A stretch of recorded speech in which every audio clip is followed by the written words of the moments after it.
Hi ನಾನು Sandeep from tech in Kannada. ನಿಮ್ಮೆಲ್ಲರಿಗೂ ಗೊತ್ತಿರಬಹುದು, ನೆನ್ನೆ ರಿಯಲ್ಮಿ ಅವರು ಎರಡು ಹೊಸ ಫೋನ್ಗಳು ಲಾಂಚ್ ಮಾಡಿದ್ರು, ರಿಯಲ್ಮಿ X7 ಮತ್ತು ರಿಯಲ್ಮಿ X7 Pro ಅಂತ. ನೆನ್ನೆ ರಿಯಲ್ಮಿ X7 Pro ನಾನು ಅನ್ಬಾಕ್ಸ್ ಮಾಡಿದ್ದೆ. ಇವತ್ತು ಈ ಒಂದು ವಿಡಿಯೋದಲ್ಲಿ ಒಂದು ರಿಯಲ್ಮಿ X7ನ ಅನ್ಬಾಕ್ಸ್ ಮಾಡ್ತಾ ಇದ್ದೀನಿ, ಫಸ್ಟ್ ಇಂಪ್ರೆಷನ್ ಕೊಡ್ತಾ ಇದ್ದೀನಿ. ಈ ಒಂದು ಫೋನ್ ಕೇವಲ 19,999 ಅಂದರೆ 20,000 ರೂಪಾಯಿಗೆ ಲಾಂಚ್ ಆಗಿರುವಂಥ ಫೋನ್ ಆಗಿರುವಂಥದ್ದು. 20,000 ರೂಪಾಯಿ ಕೊಟ್ಬಿಟ್ಟು ಈ ಒಂದು ಫೋನ್ ಪರ್ಚೇಸ್ ಮಾಡ್ಬೋದಾ?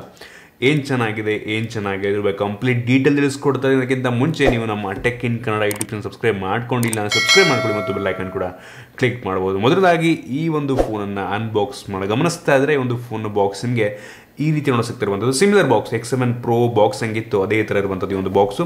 ಈ ಒಂದು ಬಾಕ್ಸನ್ನು ಓಪನ್ ಮಾಡಿದ ತಕ್ಷಣ ಡೈರೆಕ್ಟಾಗಿ ಒಂದು ಎನ್ವಲಪ್ ರೀತಿ ಕವರ್ ನಿಮಗೆ ಸಿಗ್ತಾ ಇದೆ. ಇದರೊಳಗೆ ನಿಮಗೆ user manual, quick start guide ಮತ್ತು ವಾರಂಟಿ ಕಾರ್ಡ್ ಅಲ್ಲಿರುವಂಥದ್ದು. ಅದನ್ನು ಬಿಟ್ಟರೆ ಡೈರೆಕ್ಟಾಗಿ ನಿಮಗೆ ಒಂದು ಫೋನ್ ನೋಡೋಕೆ ಸಿಗ್ತದೆ. ಫಸ್ಟ್ ಲುಕ್ಕಲ್ಲಿ ತುಂಬ ಪ್ರೀಮಿಯಂ ಅನ್ನಿಸ್ತಾ ಇದೆ ಈ ಒಂದು ಪ್ರೈಸ್ ರೇಂಜಿಗೆ.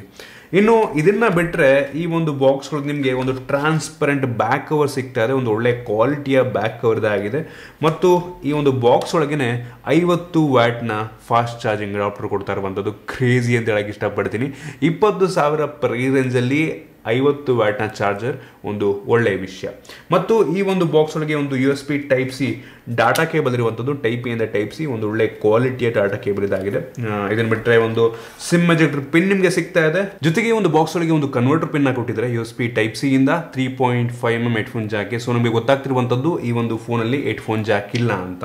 ಇನ್ನು ಡೈರೆಕ್ಟಾಗಿ ಒಂದು ಫೋನಿಗೆ ಬಂತು ಅಂತ ಅಂದರೆ ಒಂದು ಒಳ್ಳೆ ಕ್ವಾಲಿಟಿಯ ಬಿಲ್ಡನ್ನು ಹೊಂದಿದೆ ಫಸ್ಟ್ ಲುಕ್ಕಲ್ಲಿ ಅಂತ ಅನ್ನಿಸ್ತಾ ಇದೆ. ತುಂಬ ಪ್ರೀಮಿಯಂ ಅಂತ ಅನ್ನಿಸ್ತಾ ಇದೆ ನನಗೆ. ಇನ್ನು ಈ ಒಂದು ಬಾಕ್ಸ್ ಒಳಗಿರುವಂಥ ಆಕ್ಸೆಸರೀಸ್ಗಳನ್ನ ಗಮನಿಸ್ತಾ ಇದ್ದೀರಾ. ಮೊದಲದಾಗಿ ಈ ಒಂದು ಫೋನ್ ಡಿಸೈನ್ ಮತ್ತು ಬಿಲ್ಡ್ ಕ್ವಾಲಿಟಿ ಬಗ್ಗೆ ಮಾತನಾಡಬೇಕಂತಂದ್ರೆ, ಈ ಒಂದು ಫೋನ್ ಬ್ಯಾಕ್ ಏನಿದೆ ಇದು ಪ್ಲಾಸ್ಟಿಕ್ ಬ್ಯಾಕ್ ಆಗಿರುವಂಥದ್ದು. ಒಂದು ರೀತಿ ಗ್ಲಾಸಿ ಫಿನಿಶನ್ನು ಕೊಟ್ಟಿದ್ದಾರೆ ಆಯ್ತಾ. ಹಿಂದ್ಗಡೆಯಿಂದ ತುಂಬ ಪ್ರೀಮಿಯಂ ಆಗಿ ಕಾಣುತ್ತೆ, ತುಂಬ ಗ್ಲಾಸಿ ರೀತಿ ಕಾಣುತ್ತೆ. ಫ್ರಂಟಿಗೆ ಬಂತು ಅಂತ ನಿಮಗೆ ಒಂದು ಪಂಚೋಲ್ ಕ್ಯಾಮ್ರಾ ಸಿಗ್ತಾ ಇದೆ, full screen display, bezel almost ಎಲ್ಲ ಕಡೆ ಸಣ್ಣನೇ ಇದೆ, ಬಟ್ ಬಾಟಮಲ್ಲಿ ಸ್ವಲ್ಪ X7 Pro ಕಂಪೇರ್ ಮಾಡಿದ್ರೆ ಬಾಟಮ್ ಬೆಜಲ್ ಸ್ವಲ್ಪ ಜಾಸ್ತಿ ಇದೆ ಅಂತ ಅನ್ನಿಸ್ತದೆ. ಫ್ರಂಟಲ್ಲಿರುವಂಥದ್ದು ಗ್ಲಾಸು ಅಷ್ಟು ಈಸಿಯಾಗಿ ಸ್ಕ್ರ್ಯಾಚ್ ಆಗೋದಿಲ್ಲ. ಮುಂದ್ಗಡೆಯಿಂದ ಒಂದು ನಾರ್ಮಲ್ ಫೋನ್ ರೀತಿಯೆಲ್ಲ ಕಾಣುತ್ತೆ. ಅಷ್ಟೊಂದು ಪ್ರೀಮಿಯಂ ಅಂತ ಮುಂದೆಂದಂಗೆ ಅನ್ನಿಸ್ತಾ ಇಲ್ಲ. ಒಂದು ನಾರ್ಮಲ್ ಈ ಒಂದು ಪ್ರೈಸಲ್ಲಿ ಯೂಶಲಿ ಯಾವ ಫೋನ್ ತೊಗೊಂಡ್ರೆ ಹಿಂಗೆ ಇರುತ್ತೆ.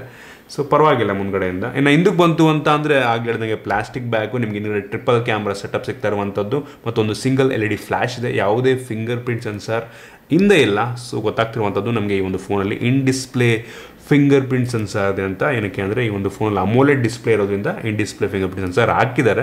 ಇನ್ನು ಇದನ್ನು ಬಿಟ್ಟರೆ ಈ ಒಂದು ಫೋನಲ್ಲಿ USB Type-C ಪೋರ್ಟ್ ಇರುವಂಥದ್ದು, ಆದರೆ ಯಾವುದೇ ಒಂದು 3.5mm ಹೆಡ್ಫೋನ್ ಜಾಕ್ನ ಹಾಕಿಲ್ಲ ಮತ್ತು ಯಾವುದೇ ಡೆಡಿಕೇಟೆಡ್ SD ಕಾರ್ಡ್ ಸ್ಲಾಟ್ ಇಲ್ಲ. ನೀವು 2 ಸಿಮ್ಮನ್ನು ಹಾಕ್ಬೋದು, ಎರಡೂ ಕೂಡ 5Gಯನ್ನು ಸಪೋರ್ಟ್ ಮಾಡುತ್ತೆ.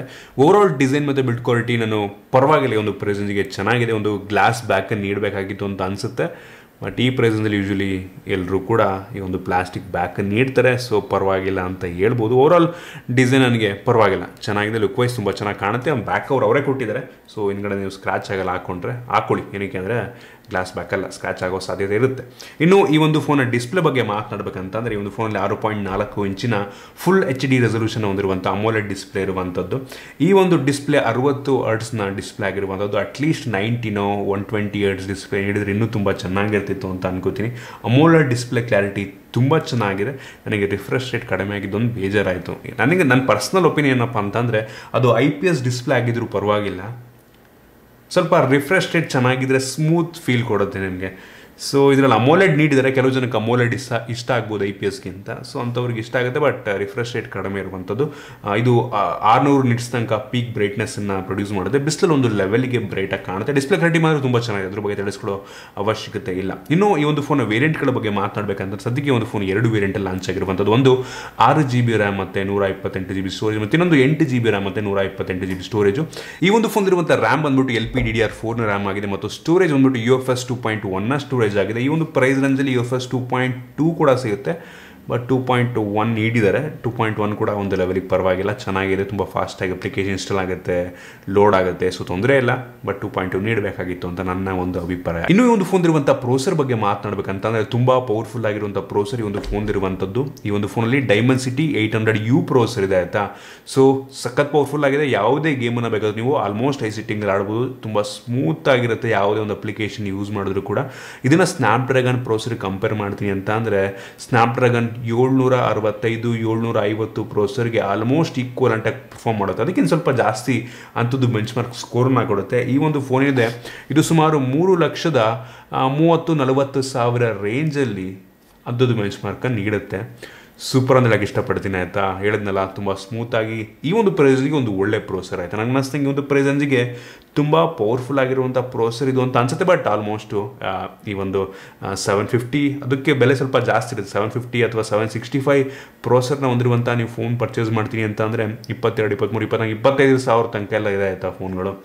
ಸೊ ಈ ಪ್ರೈಸ್ ಅಂದರೆ ಒಂದು ಲೆವೆಲಿಗೆ ಪರವಾಗಿಲ್ಲ, ತುಂಬ ಪವರ್ಫುಲ್ ಅಂತ ಪ್ರೋಸೆಸರ್, ನೀವು ಆರಾಮಾಗಿ ಇದನ್ನು ಚೂಸ್ ಮಾಡ್ಬೋದು ಅಂತೀನಿ. ಇನ್ನು ಈ ಒಂದು ಫೋನ್ ಇರುವಂಥ ಕ್ಯಾಮರಾ ಬಗ್ಗೆ ಮಾತನಾಡಬೇಕಂತಂದರೆ ಈ ಒಂದು ಫೋನಲ್ಲಿ ರೇರಲ್ಲಿ ಟ್ರಿಪಲ್ ಕ್ಯಾಮ್ರಾ ಇರುವಂಥದ್ದು. ಅದರಲ್ಲಿ ಮೈನ್ ಸೆನ್ಸರ್ ಬಂದ್ಬಿಟ್ಟು 64 ಮೆಗಾಪಿಕ್ಸೆಲ್ ಮೈನ್ ಸೆನ್ಸರ್ 1.8 ಅಪರ್ಚರ್. ಒಂದು ಲೆವೆಲಿಗೆ ಒಳ್ಳೆ ಫೋಟೋನ ಪ್ರೊಡ್ಯೂಸ್ ಮಾಡುತ್ತೆ. ಫೋಟೋ ಸ್ಯಾಂಪಲ್ಸ್ ತೋರಿಸ್ತಾ ಇದ್ದೀನಿ, ಡೇ ಲೈಟಲ್ಲಿ ಆಗಿರ್ಬೋದು, ನೈಟ್ ಟೈಮಲ್ಲಿ ಆಗಿರ್ಬೋದು. ನೈಟ್ ಟೈಮ್ ಫೋಟೋನು ಪರವಾಗಿಲ್ಲ, ಒಂದು ಲೆವೆಲ್ಗೆ ತೋರಿಸ್ತಾ ಇದ್ದೀನಿ ಫೋಟೋ ಆಯಿತಾ. ಇದು ಕೂಡ ನನಗೆ ಸ್ವಲ್ಪ ಓವರ್ ಸ್ಯಾಚುರೇಟ್ ಮಾಡುತ್ತೆ ಅನ್ನಿಸ್ತು. ಬಟ್ ಓವರ್ ಸ್ಯಾಚುರೇಟ್ ಆಗಿರುವಂಥ ಫೋಟೋಸ್ಗಳು ತುಂಬ ಚೆನ್ನಾಗಿ ಕಾಣುತ್ತೆ ನನಗೆ. ಸೊ ನಿಮಗೂ ಇಷ್ಟ ಆಗ್ಬೋದು ಅದು. ಸೊ ಪಿಕ್ಚರ್ ಕ್ವಾಲಿಟಿ ಚೆನ್ನಾಗಿದೆ. ಇನ್ನೊಂದು 8 megapixel ultra wide angle lens ಇರುವಂಥದ್ದು, ತುಂಬ ವೈಡ್ ಆಗಿದೆ. ಕ್ಲಾರಿಟಿ ಪರವಾಗಿಲ್ಲ ಒಂದು ಲೆವೆಲ್ಗೆ. ಆ ಒಂದು ಫೋಟೋ ಸ್ಯಾಂಪಲ್ಸ್ನ ಕೂಡ ನೋಡ್ತಾ ಇದ್ದಾರೆ. ಮತ್ತು ಇನ್ನೊಂದು 2 ಮೆಗಾಪಿಕ್ಸೆಲ್ ಒಂದು ಮ್ಯಾಕ್ರೋ ಲೆನ್ಸ್ ಇದೆ. ಸೊ ಇದರ ಅಷ್ಟೊಂದೇ ಮ್ಯಾಕ್ರೋ ಅಂತ ಅನ್ನಿಸ್ಲಿಲ್ಲ ಆಯಿತಾ. ಸೊ ಇದರಲ್ಲಿ ಯಾವುದೇ ಒಂದು ಡೆಪ್ ಸೆನ್ಸರ್ ಇಲ್ಲ. ಸೊ ಸುಮ್ಮನೆ 3 ಕ್ಯಾಮ್ರಾ ಹಾಕಬೇಕು ಅಂತ ಹಾಕಿದ್ದಾರೆ. ಸೊ ಮ್ಯಾಕ್ರೋ ಲೆನ್ಸ್ ಅಷ್ಟೊಂದು ಚೆನ್ನಾಗಿಲ್ಲ, ಉಳಿದಿದ್ದು ಅಲ್ಟ್ರಾ ವೈಡ್ ಮತ್ತು ನಾರ್ಮಲ್ ಮೈನ್ ಸೆನ್ಸರ್ ಚೆನ್ನಾಗಿದೆ. ಇನ್ನು ಫ್ರಂಟ್ ಕ್ಯಾಮ್ರಾಗೆ ಬಂತು ಅಂತ ಅಂದರೆ 16 ಮೆಗಾಪಿಕ್ಸೆಲ್ನ ಫ್ರಂಟ್ ಕ್ಯಾಮ್ರಾದಲ್ಲಿರುವಂಥದ್ದು ಒಂದು ಸೂಪರ್ ಕ್ವಾಲಿಟಿಯ ಫೋಟೋ ಪ್ರೊಡ್ಯೂಸ್ ಮಾಡುತ್ತೆ. ಆ ಫೋಟೋ ಸ್ಯಾಂಪಲ್ಸ್ ತೋರಿಸ್ತಾ ಇದ್ದೀನಿ ಆಯಿತಾ. ನನಗೇನೋ ಫ್ರಂಟ್ ಕ್ಯಾಮ್ರಾ ತುಂಬ ಇಷ್ಟ ಇದೆ, ತುಂಬ ವೈಡಾಗಿ ಕೂಡ ಇರುವಂಥದ್ದು. ಇನ್ನು ಈ ಒಂದು ಫೋನ್ನ ವಿಡಿಯೋ ಕ್ವಾಲಿಟಿ ಚೆನ್ನಾಗಿದೆ, ತುಂಬ ಚೆನ್ನಾಗಿದೆ. ರೇರ್ ಕ್ಯಾಮ್ರಾ ಏನಿದೆ ಅದು 4K ವಿಡಿಯೋ ರೆಕಾರ್ಡ್ ಮಾಡಿದ್ರೆ, ಫ್ರಂಟ್ ಕ್ಯಾಮ್ರಾ ಏನಿದೆ 1080pಯಲ್ಲಿ ವಿಡಿಯೋನ ರೆಕಾರ್ಡ್ ಮಾಡುತ್ತೆ. ಓವರಾಲ್ ಕ್ಯಾಮ್ರಾ ನನಗೆ ಈ ಒಂದು ಪ್ರೈಸ್ಗೆ ಪರವಾಗಿಲ್ಲ, ತುಂಬ ಚೆನ್ನಾಗಿದೆ, ಡೀಸೆಂಟ್ ಅದೇ, ಇಂಪ್ರೆಸಿವ್, ಕ್ರೇಜಿ ಗುರು ಈ ಪ್ರೈಸಂಜಿಗೆ ಅಂತ ಅನ್ನಲ್ಲ, ಚೆನ್ನಾಗಿದೆ ಒಂದು ಲೆವೆಲಿಗೆ ಆಯಿತಾ. ಪರವಾಗಿಲ್ಲ, ಒಂದು ಡೀಟೇಲ್ಡ್ ಫೋಟೋನ ಇದು ಪ್ರೊಡ್ಯೂಸ್ ಮಾಡುತ್ತೆ. ಇನ್ನು ಈ ಒಂದು ಫೋನ್ ಇರುವಂಥ ಸೆಕ್ಯೂರಿಟಿ ಬಗ್ಗೆ ಮಾತನಾಡಬೇಕಂತಂದರೆ ಈ ಒಂದು ಫೋನಲ್ಲಿ in display finger print sensor ಇರುವಂಥದ್ದು ಮತ್ತು ಫೇಸ್ ಅನ್ಲಾಕ್ ಕೂಡ. ಇನ್ ಡಿಸ್ಪ್ಲೇ ಫಿಂಗರ್ ಪ್ರಿಂಟ್ ಸೆನ್ಸರ್ ಒಂದು ಲೆವೆಲಿಗೆ ಫಾಸ್ಟ್ ಆಗಿದೆ, ಪರವಾಗಿಲ್ಲ, ಸೂಪರ್ ಫಾಸ್ಟ್ ಅಂತನಲ್ಲ.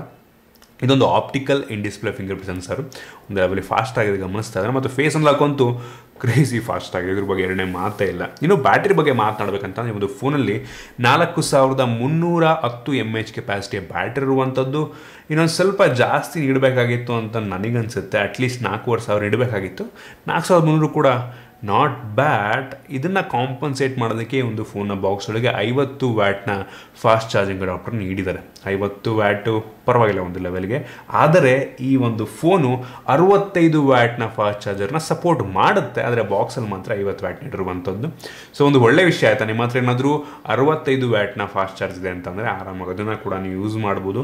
ಈ ಒಂದು ಫೋನು ಈ ಒಂದು 50 ವ್ಯಾಟ್ನ ಫಾಸ್ಟ್ ಚಾರ್ಜರ್ನಲ್ಲಿ 0.5% ಅಂದರೆ 50% ಚಾರ್ಜ್ ಆಗೋದಕ್ಕೆ 18 ನಿಮಿಷ ತೊಗೊಂಡ್ರೆ ಈ ಒಂದು 100% ಚಾರ್ಜ್ ಆಗೋದಕ್ಕೆ ಕೇವಲ 47 ನಿಮಿಷ ತಗೋತಾ ಇರುವಂಥದ್ದು. ಸೂಪರ್ ಅಂತ ಇಷ್ಟಪಡ್ತೀನಿ. 65 ವ್ಯಾಟ್ ಯೂಸ್ ಮಾಡಿದ್ರೆ ನನ್ನ ಅನಿಸ್ತಂಗೆ ಒಂದು 35 ನಿಮಿಷದಲ್ಲಿ ಫುಲ್ 30-35 ನಿಮಿಷದಲ್ಲಿ ಫುಲ್ ಚಾರ್ಜ್ ಆಗಿಬಿಡ್ತೀವಿ ಒಂದು ಫೋನು. ಸೊ ಕಾಂಪನ್ಸೇಟ್ ಮಾಡಿದರೆ ಬ್ಯಾಟ್ರಿ ಸ್ವಲ್ಪ ಕಡಿಮೆ, ಸ್ವಲ್ಪ ಅಂತಂದರೆ 4,300 ಅದೇನು ಫುಲ್ ಕಡಿಮೆ ಅಲ್ಲ ಆಯಿತಾ. ಅದು ಜಾಸ್ತಿನೇ, ಬಟ್ ಇನ್ನೂ ಸ್ವಲ್ಪ ಜಾಸ್ತಿ ಇಡಬೇಕಾಗಿತ್ತು ಅಂತ ನನ್ನ ಎಕ್ಸ್ಪೆಕ್ಟೇಷನ್ ಅಷ್ಟೇ. ಇನ್ನು ಈ ಒಂದು ಫೋನ್ನ ಸ್ಪೀಕರ್ ಬಗ್ಗೆ ಮಾತಾಡಬೇಕಂತಂದರೆ ಬಾಟಮ್ ಫೈರಿಂಗ್ ಮೋನೋ ಸ್ಪೀಕರ್ ಇದಾಗಿದೆ. ಇದು ಹೈರೆಸ್ ಆಡಿಯೋನ ಸಪೋರ್ಟ್ ಮಾಡುತ್ತೆ. ಸೊ ಸ್ಪೀಕರ್ನ ಕ್ವಾಲಿಟಿ ಚೆನ್ನಾಗಿದೆ, ತುಂಬ ಸೌಂಡ್ ಜೋರಾಗಿ ಕೇಳುತ್ತೆ, ಕ್ಲಿಯರ್ ಆಗಿರುವಂಥದ್ದು. ಸ್ಟೀರಿಯೋ ಸ್ಪೀಕರ್ ನೀಡಿ ಇನ್ನೂ ಚೆನ್ನಾಗಿರ್ತಿತ್ತು, ಬಟ್ ಈ ಪ್ರೈಸಲ್ಲಿ ಯಾರು ಕೂಡ ತುಂಬ ಜಾಸ್ತಿ ಸ್ಟೀರಿಯೋ ಸ್ಪೀಕರ್ ನೀಡಲ್ಲ. ಬಟ್ ಇದು ಕೂಡ ಸೌಂಡ್ ಕ್ವಾಲಿಟಿ ಚೆನ್ನಾಗಿದೆ. ಇನ್ನು ಇದನ್ನು ಬಿಟ್ಟರೆ ಈ ಒಂದು ಫೋನ್ ಆಂಡ್ರಾಯ್ಡ್ 10ನ ಬೇಸ್ ಮೇಲೆ ರನ್ ಆಗ್ತಿರುವಂಥ ರಿಯಲ್ಮಿ UI ರನ್ ಮಾಡ್ತಾ ಇದೆ. ರಿಯಲ್ಮಿ UI ನಿಮ್ಮೆಲ್ಲರೂ ಗೊತ್ತಿರ್ಬೋದು, ಆಲ್ಮೋಸ್ಟ್ ಸ್ಟಾಕ್ ಆ್ಯಂಡ್ ಎಕ್ಸ್ಪೀರಿಯನ್ಸ್ ನೀಡುತ್ತೆ ನಿಮ್ಮಲ್ಲಿ. ಅದೇ ರೀಸನ್ಗೆ ಎಷ್ಟು ಜನಕ್ಕೆ ಇದು ಇಷ್ಟ ಆಗ್ಬೋದು. ಸೊ ಸ್ಟಾಕ್ ಆ್ಯಂಡ್ ಇಷ್ಟ ಆಗೋರಿಗೆ ಈ ಫೋನ್ ಇಷ್ಟ ಆಗುತ್ತೆ. ಕಳೆದ ವಿಡಿಯೋದಲ್ಲೂ ಸಹ ನಾನು ಇದನ್ನೇ ಹೇಳಿದ್ದೆ. ಸೊ ಯೂಸರ್ ಇಂಟರ್ಫೇಸ್ ಇಂಪ್ರೆಸಿವ್ ಅಂತೀನಿ. ಇದಿಷ್ಟು ಈ ಒಂದು ಫೋನ್ನ ಮೈನ್ ಫೀಚರ್ಸ್ ಆಗಿರುವಂಥದ್ದು. ನೀವು ಅದಕ್ಕೆ ಕೇಳ್ಬೋದು, ಈ ಒಂದು ಫೋನ್ 20,000 ಪ್ರೈಸ್ ರೇಂಜಿಗೆ ಪರ್ಚೇಸ್ ಮಾಡ್ಬೋದಾ ಅಂತ. ನಾನಂತೀನಿ 20,000ಕ್ಕೆ ಇದು ಒಂದು ಒಳ್ಳೆಯ ಫೋನ್ ಆಗಿದೆ. ಆದರೆ 20,000 ಪ್ರೈಸ್ ರೇಂಜಲ್ಲಿ ನಿಮಗೆ ಆಲ್ಮೋಸ್ಟ್ ಸಿಮಿಲರ್ ಪರ್ಫಾರ್ಮೆನ್ಸಿನ, ಸಿಮಿಲರ್ ಸ್ಪೆಸಿಫಿಕೇಷನ್ ಇಡುವಂಥ ಫೋನ್ಗಳು ಸಹ ಸಿಗುತ್ತೆ. ಇದು ನನಗೆ ತುಂಬ ಅಷ್ಟೊಂದು ಈ ಒಂದು X7 Pro ಇಂಪ್ರೆಸ್ ಮಾಡಿದಷ್ಟು ಈ ಒಂದು ಫೋನ್ ಇಂಪ್ರೆಸ್ ಮಾಡಲಿಲ್ಲ. ಬಟ್ ಚೆನ್ನಾಗಿದೆ ಈ ಫೋನ್ ಕೂಡ. ನೀವು ಒಂದು ಆಪ್ಷನ್ಗೆ ಇಟ್ಕೊಬೋದು. ಡಿಸ್ಪ್ಲೇ ತುಂಬ ಚೆನ್ನಾಗಿ, ಯೂಶ್ವಲಿ ಈ ಪ್ರೈಸಲ್ಲಿ ನಿಮಗೆ ಯಾವುದಾದ್ರೂ ಒಂದು IPS ಡಿಸ್ಪ್ಲೇ ಹಾಕ್ಬಿಟ್ಟು ರಿಫ್ರೆಶ್ ರೇಟ್ ಜಾಸ್ತಿ ಕೊಟ್ಬಿಟ್ಟು ಫೋನ್ ಲಾಂಚ್ ಮಾಡ್ತಾರೆ. ಬಟ್ ಈ ಅಮೋಲೆಡ್ ಇದೆ, ಬಟ್ 60 Hz ಇರುವಂಥದ್ದು ನನಗೆ ಸ್ವಲ್ಪ ಬೇಜಾರಿದೆ. ಬಟ್ ಪ್ರೈಸ್ ಕಾಂಪ್ರಮೈಸ್, ಲೈಕ್ ಇನ್ನೂ ಪ್ರೈಸ್ ಕಡಿಮೆ ಮಾಡೋದಕ್ಕಾಗಲ್ಲ ಅವರು. ನೀವು ರಿಫ್ರೆಶ್ ರೇಟನ್ನು ಜಾಸ್ತಿ ಮಾಡಿದ್ರೆ ಸ್ವಲ್ಪ ಜಾಸ್ತಿ ಮಾಡಬೇಕಾಗಿತ್ತು. ಸೊ ರೀಸನಬಲಿ ಪ್ರೈಸಿಗೆ ತಕ್ಕಂಗೆ ಸ್ಪೆಸಿಫಿಕೇಶನ್ ಹಾಕಿದರೆ, ಸೊ ಒಂದು ಆಪ್ಷನಾಗಿ ಆರಾಮಾಗಿ ಇಟ್ಕೊಬೋದು ನೀವು. ಚೆನ್ನಾಗೇ ಇದೆ. ಬಟ್ ನಿಮ್ಗೆ ಬೇರೆ ಹೆವಿ ಕ್ರೇಜಿ ಫೋನ್ಗಳು ಏನು ಸ್ಪೆಸಿಫಿಕೇಷನ್ ಎಂಥ ಪ್ರೈಸಿಗೆ ಲಾಂಚ್ ಮಾಡೋರೆ, ಇಷ್ಟೊಂದು ಕಡಿಮೆಗೆ ಲಾಂಚ್ ಮಾಡ್ತಾರೆ ಅಂತ ಅಂದ್ಕೊಂಡಿರಲಿಲ್ಲ ಅನ್ನೋ ಫೀಲ್ ನನಗೆ ಬರಲಿಲ್ಲ. ಚೆನ್ನಾಗಿದೆ ಒಂದು ಪ್ರೈಸ್ ರೇಂಜ್ಗೆ, ಸ್ಪೆಸಿಫಿಕೇಷನ್ ಹಂಗೆ ಇದೆ. ಒಂದು ಆಪ್ಷನಾಗಿ ಇಟ್ಕೊಬೋದು. ಒಟ್ಟಿಗೆ ಬೇರೆ ಬ್ರ್ಯಾಂಡಲ್ಲೂ ಸಹ ನಿಮಗೆ ಸಿಮಿಲರ್ ಸ್ಪೆಸಿಫಿಕೇಷನ್ ಇರುವಂಥ ಫೋನ್ಗಳು ಸಿಗ್ತವೆ. ಸೊ ಇದು ನನ್ನ ಆನೆಸ್ಟ್ ಒಪಿನಿಯನ್ ಒಂದು ಫೋನ್ನ ಬಗ್ಗೆ. ನಿಮಗೆ ಈ ಒಂದು ವಿಡಿಯೋ ಇಷ್ಟ ಆಗಿದೆ ಅಂತ ಅನ್ಕೋತೀನಿ, ಯೂಸ್ಫುಲ್ ಆಗಿದೆ ಅಂತ ಅನ್ಕೋತೀನಿ. ಇದ್ರ ಬಗ್ಗೆ ಏನೋ ಡೌಟ್ ಇದ್ದರೆ ಕೆಲವು ಕಾಮೆಂಟ್ ತಿಳಿಸ್ಬೋದು. ಇಷ್ಟ ಆದಬಿಟ್ಟು ಲೈಕ್ ಮಾಡಿ, ಶೇರ್ ಮಾಡಿದ ರೀತಿ ನಮ್ಮ ಬೇರೆ ಬೇರೆ ವಿಡಿಯೋಲಿ ನಮ್ಮ tech in Kannada YouTube subscribe ಮಾಡ್ಕೊಳ್ಳಿ ಮತ್ತು ಬೆಲ್ ಐಕನ್ ಕೂಡ ಕ್ಲಿಕ್ ಮಾಡ್ಬೋದು. ಸಿಗೋಣ ವಿಡಿಯೋಲಿ.